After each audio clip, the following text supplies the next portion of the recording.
खुलुमबाय आंनि लुफुंनो थाखाय गिबि मन्त्रि मानाव गेदेर डक्टर हिमन्त बिश्व शर्मा बिथाङा मैया गावनि आखाइजोंनो अन्थाइ खाम्फाखौ गायसनबाय।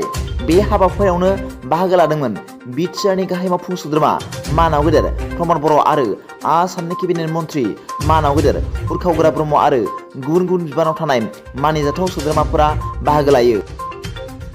नैथि रादाबाव दं सिबिआइनि सानानै दोननाय जिआव नांसिगोन एसआइ जुनमनि राभानि जिउ फोजोबनायजों सोमोन्दो थानाय गोबां पुलिस बिबानगिरिफोरा।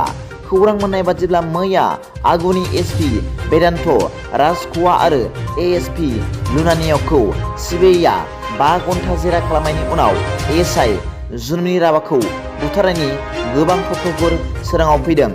मिथिनो मोननाय बादिब्ला सिबिआइआ थाबैनो हाइलाकान्दिनि एसपि लीना टलेखौ जेरा खालामगोन। बेफोरनि अनगायैबो गोबां पुलिसफोरा थाबैनो हमजानो हागौ होनना मिथिनो मोनो आवगायबोदों। खौरां मोननाय बादिब्ला दासिमाव सिक्किमनि बे जोमै बेरफ्रुना गेदेर दैबाना जानायाव गासै सा 14 सरासनस्रा सुबुंफोरा जिउ गोमाबाय।